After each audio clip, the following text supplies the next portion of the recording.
If you're a high achiever who's still feeling unfulfilled despite last year's successes, then you're not alone. Are you overwhelmed with the pressure to do even more this year amidst the hustle of goal setting and resolutions that you see on social media? What if there is a different path to joy and fulfillment in 2024? Join me as we explore 3 intentions that could transform your year into an enriching journey rather than just another race to the finish line.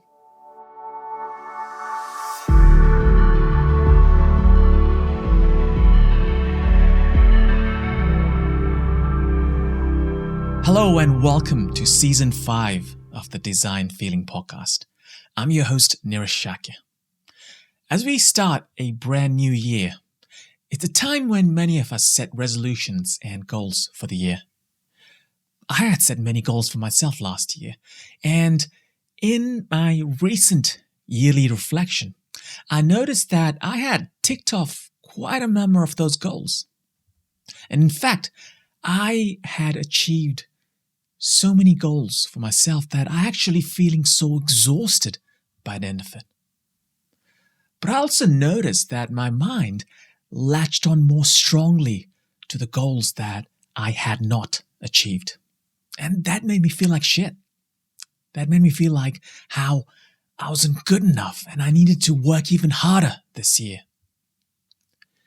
See, it's so easy to get caught in the cycle of goal setting and exhaustion and self-loathing. And if you're an average, lucky human being, your life will probably last around 80 years, which is around 4,000 weeks, as Oliver Burkeman puts it in his book with the same title.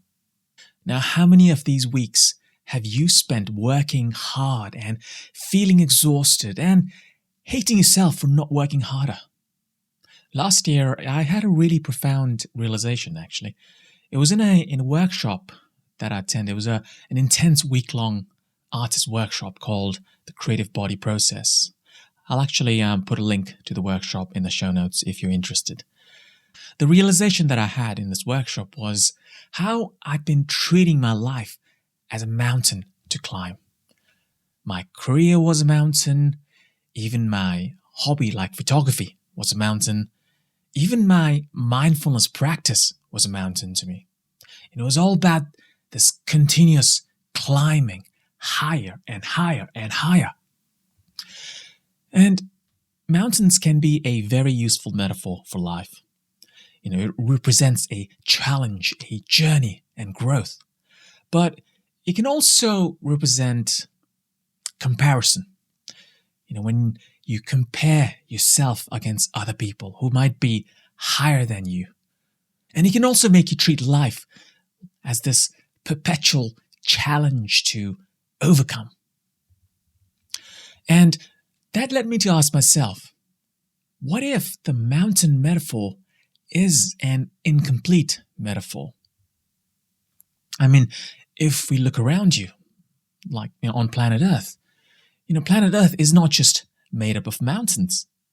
It also has valleys and rivers and forests and deserts. But if we treat our life just as a mountain, then we miss out on all these other different experiences. So that led me to a question. What would a metaphor for life that includes the full spectrum of all these natural terrains would look like? So this year, I'm allowing myself to explore that metaphor more intentionally. And yes, I do have goals I want to achieve, but I've also set 3 intentions that allow me to enjoy the journey a bit more. And these 3 intentions are: 1, to play without purpose. 2, to express myself more holistically and authentically. And 3, to have faith in the process. And the reason I picked these 3 intentions was that they are fully under my control. No one can take away my ability to act on them. So my first intention for 2024 is to play without purpose. See, when we're kids, we play just for the sheer joy of it. But as we grow into serious goal-driven adults, we kind of lose that spontaneity. And everything that we do must have a purpose.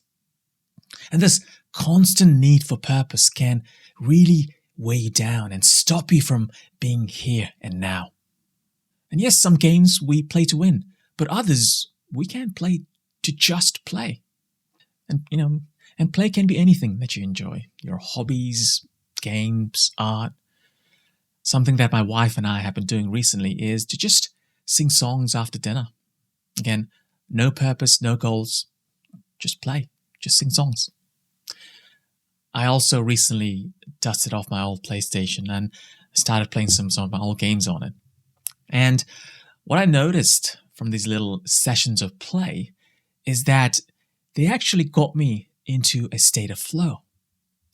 And if you haven't heard of flow, it was a term coined by the Hungarian psychologist Mihaly Csikszentmihalyi. And it's this feeling of intense focus and engagement when you lose track of time, when you forget to eat and drink and maybe even go to the toilet. And I'm sure you've had this state many times before. And what I noticed about these flow states was that they actually also elevated my mood.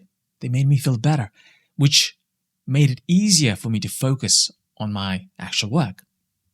And research actually shows that getting into these flow states can make you more productive and creative and less stressed. And that's because flow states feel so good. And you can also bring more play into your work by turning your activities into experiments. Ask yourself more what-if questions. What if you try a new icebreaker before a big meeting? What if you send a message to that hiring manager at a company that you want to work for? What might happen?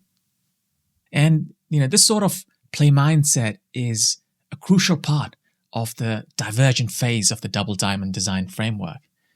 Play is about unconstrained possibilities. Whether they are realistic or not, that doesn't matter. Just go and play. See what happens. What if? So see if you can take 30 minutes or 20 minutes or even 10 minutes today to play with that purpose. My next intention for 2024 is authentic and holistic self-expression. And that's another thing that no one can take away from you, regardless of all the external circumstances that you might be in. And it's what I'm doing right now with this episode. And self-expression can take any form. Writing, drawing, dancing, whatever that you fancy. And it's also a great way to get things off your head as well. And it's a great way to connect with other people who might be thinking or feeling the same as you. And it is especially important if you want to craft a unique personal brand that can sustain all these changes that we're witnessing in the industry. Because who you are in your core doesn't have to change despite everything else around you changing. And self-expression does not have to be for others either. In the book The Creative Act by Rick Rubin, he says, your audience comes last. And this might be conflicting for a lot of us designers and creatives who make things or design things for our target audience. But what Rick was saying was that you make things for yourself first. And when you make something truly for yourself, it'll resonate with others as well. And it's especially true with just expressing yourself more authentically. See if you can write something or create something for your own self, whether that's your past self from a couple of years ago or maybe your future self. And in a way, this episode is actually a reminder for myself to remember these intentions if I forget them over the course of the year. But self-expression is a lot easier in theory than in practice. For years, I thought I could only blog about UX. And that's because I had created this identity for myself bound by my job title. And when we put ourselves in this invisible box, everything that we hear, say, or do is filtered through it. And I thought everything that I wrote about, posted online, or spoke about had to fit within these boxes that I had fit myself into. And I realized this is such a myopic view of life.